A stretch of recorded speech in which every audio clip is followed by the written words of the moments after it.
Hello guys, welcome back to Mallu ghost hunter. Mallu ghost ഹണ്ടറിൻ്റെ ഏറ്റവും പുതിയ എപ്പിസോഡിലേക്ക് എല്ലാവർക്കും സ്വാഗതം. അങ്ങനെ കുറച്ച് നാളുകൾക്ക് ശേഷം വീണ്ടും ഞാൻ വന്നിരിക്കുകയാണ് റിയൽ ലൈഫിൽ നടന്ന പേടിപ്പെടുത്തുന്ന ജീവിത അനുഭവങ്ങളുമായി. ഈ ചാനൽ ഇതുവരെ നിങ്ങൾ സബ്സ്ക്രൈബ് ചെയ്തിട്ടില്ലെങ്കിൽ തീർച്ചയായും ഇപ്പോൾ തന്നെ സബ്സ്ക്രൈബ് ചെയ്യുക. നമ്മുടെ ചാനലിന് സബ്സ്ക്രൈബേഴ്സ് വളരെ കുറവാണ്, അതുപോലെ തന്നെ വ്യൂവേഴ്സും വളരെ കുറവാണ്. അതുകൊണ്ട് നിങ്ങളുടെ സപ്പോർട്ട് തീർച്ചയായും എനിക്ക് വേണം. അപ്പോൾ ഒട്ടും ബോറടിപ്പിക്കാതെ തന്നെ നമുക്ക് ഇന്നത്തെ ആ ഒരു ഭീതിപ്പെടുത്തുന്ന അനുഭവത്തിലേക്ക് പോകാം. ഈ ഒരു സംഭവം നടക്കുന്നത് ഇടുക്കി ജില്ലയിലെ തൊടുപുഴ എന്ന് പറയുന്ന സ്ഥലത്താണ്. തൊടുപുഴയ്ക്ക് അടുത്തുള്ള ഒരു ഗ്രാമത്തിലാണ്. ആ ഒരു സ്ഥലത്തിൻ്റെ യഥാർത്ഥ പേര് അല്ലെങ്കിൽ ആ സ്ഥലത്തിൻ്റെ ലൊക്കേഷനൊന്നും ഞാൻ അവിടെ കൃത്യമായി പറയുന്നില്ല. ഈ ഒരു സംഭവം നടക്കുന്നത് 18 വർഷങ്ങൾക്ക് മുമ്പാണ്. അതുകൊണ്ട് തന്നെ ഇപ്പോഴും ഇങ്ങനെയുള്ള സംഭവങ്ങൾ ആ ഭാഗത്ത് നടക്കുന്നുണ്ടോ എന്ന് എനിക്കറിയില്ല. പക്ഷേ ഈ ഒരു അനുഭവം കേൾക്കുമ്പോൾ തീർച്ചയായും നിങ്ങൾക്ക് ഭയമുണ്ടാകും. അപ്പോൾ ഈ ഒരു ചാനൽ നിങ്ങൾ സബ്സ്ക്രൈബ് ചെയ്തു എന്ന് തന്നെ ഞാൻ വിശ്വസിക്കുന്നു. ഈ ഒരു അനുഭവം നമ്മളോട് പങ്കുവച്ചത് അജിത്ത് എന്ന് പറയുന്ന സുഹൃത്താണ്. അദ്ദേഹത്തിൻ്റെ സുഹൃത്തിനാണ് ഈ ഒരു അനുഭവം ഉണ്ടായത്. അജിത്തിൻ്റെ ആ ഒരു സുഹൃത്തിൻ്റെ കൃത്യമായ പേര് ഞാനിവിടെ പറയുന്നില്ല. അദ്ദേഹത്തിന് എല്ലാവരും അപ്പു എന്നാണ് വിളിക്കാറ്. അപ്പോൾ അപ്പുവിന് എന്താണ് ഉണ്ടായത്? അപ്പുവിന് ഒരു ടാക്സി ഉണ്ടായിരുന്നു. ആ ടാക്സി ഓടിച്ച് കിട്ടുന്ന വരുമാനം കൊണ്ടാണ് വീട്ടു ചിലവുകളെല്ലാം കഴിഞ്ഞിരുന്നത്. അങ്ങനെ ഒരു ദിവസം ഇടുക്കി പന്നിമറ്റം എന്ന് പറയുന്ന സ്ഥലത്ത് നിന്നും തൃശ്ശൂരിലേക്ക് ഒരു ഓട്ടം കിട്ടുകയാണ്. പന്നിമറ്റത്ത് നിന്നും ഒരു ഫാമിലിയെ തൃശ്ശൂർ കൊണ്ടുചെന്നാക്കണം. അത്രമാത്രം. തിരിച്ചു വരുമ്പോൾ അപ്പു തനിയെയായിരിക്കും. അങ്ങനെ പിറ്റേ ദിവസം പന്നിമറ്റത്ത് നിന്നും അപ്പു ആ ഒരു ഫാമിലിയെയും കൂട്ടി തൃശ്ശൂരിലേക്ക് യാത്ര പുറപ്പെട്ടു. അങ്ങോട്ട് പോകുന്ന യാത്രയെല്ലാം വളരെ മനോഹരമായിരുന്നു.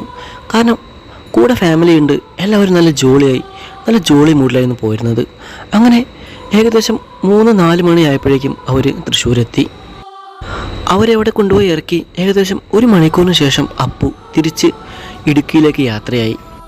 തിരിച്ചു വരുമ്പോൾ കൂടെ ആരുമില്ല, തനിയെയാണ്. ഇത്തരം തനിയുള്ള യാത്രകൾ അപ്പുവിന് ഒരുപാട് ശീലമായതാണ്. അതുകൊണ്ട് ഇതിനും വലിയ പ്രത്യേകത ഒന്നുമില്ല. അങ്ങനെ തനിയെയുള്ള ആ ഒരു യാത്രയെല്ലാം ആസ്വദിച്ച് അപ്പു തൻ്റെ വീട്ടിലേക്ക് മടങ്ങുകയായിരുന്നു. വഴിയിൽ വെച്ച് വിശന്നപ്പോൾ ഒരു കടലിൽ കയറി ഭക്ഷണമെല്ലാം കഴിച്ച് പതിയെയാണ് യാത്രയെല്ലാം. അങ്ങനെ കുറേ നേരത്തിന് ശേഷം അപ്പു വീടെത്താറായി. വീടെത്തുന്നതിന് മുമ്പായി തന്നെ ഒരു പള്ളിയുണ്ട്. ആ പള്ളിയുടെ പേര് ഞാനവിടെ പറയുന്നില്ല. ആ ഒരു പള്ളിയുടെ അടുത്ത് നിന്നും ഒരാൾ വണ്ടിക്ക് കൈ കാണിച്ചു. ഇത്ര നേരം ഒറ്റയ്ക്ക് വന്നതല്ലേ, അപ്പോൾ ആരെങ്കിലും കുറച്ച് നേരമെങ്കിലും കൂടെ ഉണ്ടായിരുന്നെങ്കിൽ എന്തെങ്കിലും ഉണ്ടാവുമെന്ന് വിചാരിച്ച് അപ്പോൾ വണ്ടി നിർത്തി. സമയം ഒരുപാട് വൈകിട്ടൊന്നുമില്ല, ഒരു 9 മണി 9:30 ആവുന്നേ ഉള്ളൂ. കണ്ടിട്ട് അറിയാവുന്ന ആരോ പോലെയുണ്ട്. വണ്ടി നിർത്തി അദ്ദേഹത്തിനോട് വരാൻ പറഞ്ഞു. അദ്ദേഹം അടുത്ത് വന്നപ്പോൾ മുഖമൊന്നും അത്ര വ്യക്തമല്ലായിരുന്നു. അറിയാത്ത ആരോ ആണെന്ന് തോന്നി. ആരാണെങ്കിലും അദ്ദേഹത്തെ വണ്ടിയിൽ കയറ്റാമെന്ന് വിചാരിച്ച് ഡോർ തുറന്നു കൊടുത്തു. വണ്ടിയുടെ മുൻ സീറ്റ് തുറന്നു കൊടുത്തു എങ്കിലും അദ്ദേഹം കയറിയിരുന്നത് പിന്നിലെ സീറ്റിലായിരുന്നു. എന്തായാലും കുഴപ്പമില്ല എന്ന് കരുതി അപ്പോൾ വണ്ടി എടുത്തു. അദ്ദേഹം വണ്ടിയിൽ കയറിയതിനു ശേഷം വണ്ടി വല്ലാത്തൊരു ദുർഗന്ധം അടിക്കുന്നുണ്ടായിരുന്നു. അതൊന്നും വലിയ കാര്യമാക്കാതെ തന്നെ അപ്പോൾ താങ്കൾക്ക് എങ്ങോട്ടാണ് പോകേണ്ടത് എന്ന് ചോദിച്ചു. അപ്പോൾ അദ്ദേഹം മറുപടി ഒന്നും പറയാതെ തന്നെ കൈകൊണ്ട് നേരെ എന്ന രീതിയിൽ ചൂണ്ടിക്കാണിച്ചു. അപ്പോൾ വണ്ടി എടുത്തു. വണ്ടിയിൽ വല്ലാത്ത ദുർഗന്ധമുണ്ടല്ലോ, നിങ്ങൾക്ക് അനുഭവപ്പെടുന്നില്ലേ എന്ന് അപ്പു ചോദിച്ചപ്പോൾ അദ്ദേഹം വളരെ അരണ്ട ശബ്ദത്തിൽ എന്നൊരു മൂളൽ മാത്രം.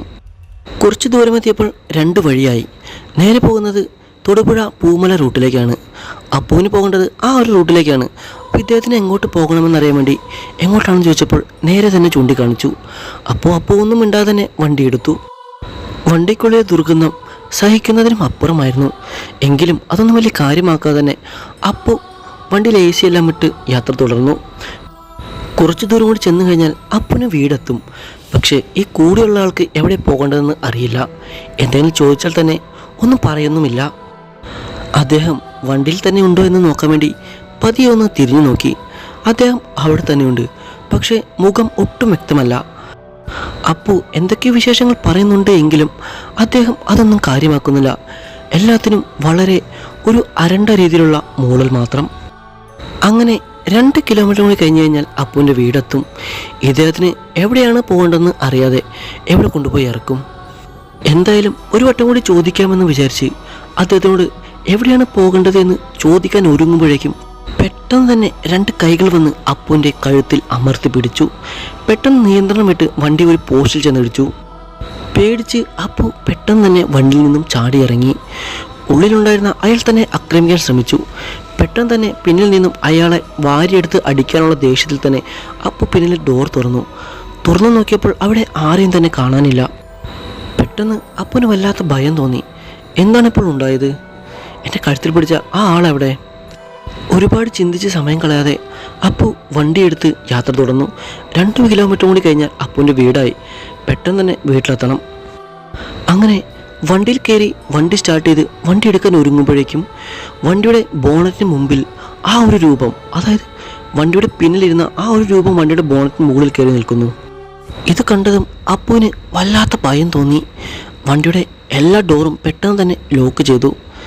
എന്ത് ചെയ്യണമെന്നറിയില്ല. വണ്ടി സ്റ്റാർട്ട് ചെയ്ത് മുന്നോട്ട് പോകണോ, എന്താണ് ചെയ്യേണ്ടതെന്നൊന്നും അറിയാത്ത രീതിയിൽ ശരീരമാകെ ധരിച്ചു നിന്നു.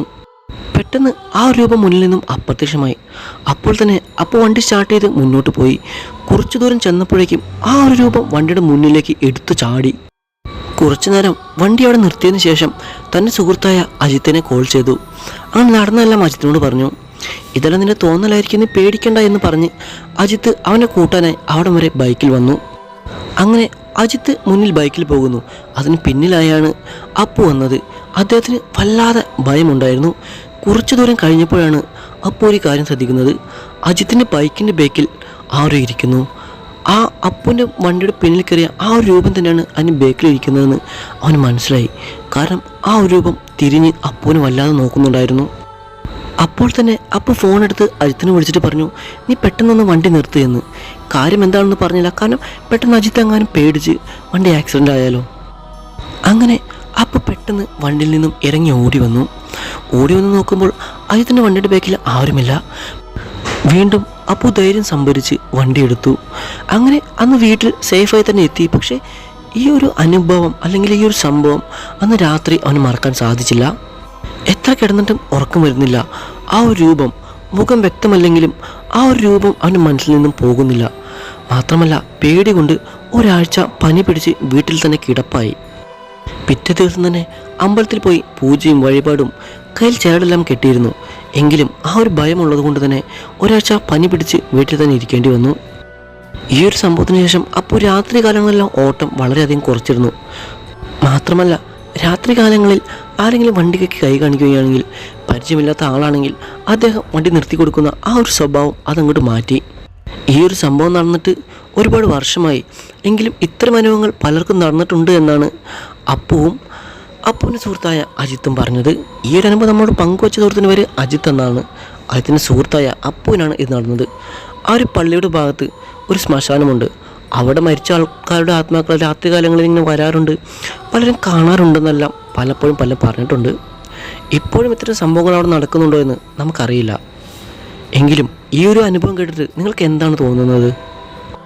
രാത്രിയിൽ പരിചയമില്ലാത്ത ആരെങ്കിലും കൈ കാണിച്ചു കഴിഞ്ഞാൽ നിങ്ങൾ വണ്ടിക്ക് ലിഫ്റ്റ് കൊടുക്കാറുണ്ടോ? ഇനി ഇതെല്ലാം കേട്ടിട്ട് നിങ്ങൾ വീണ്ടും കൊടുക്കാൻ തയ്യാറാകുമോ? നിങ്ങളുടെ അഭിപ്രായങ്ങൾ എന്താണെങ്കിലും താഴെ കമൻറ്റ് ബോക്സിൽ രേഖപ്പെടുത്തുക. ഇത്തരം അനുഭവം നിങ്ങൾക്കും ഞാനുമായി പങ്കുവെക്കാൻ ആഗ്രഹിക്കുന്നെങ്കിൽ തീർച്ചയായും എൻ്റെ ഇൻസ്റ്റാഗ്രാം വഴി ഒരു മെസ്സേജ് അയയ്ക്കുക.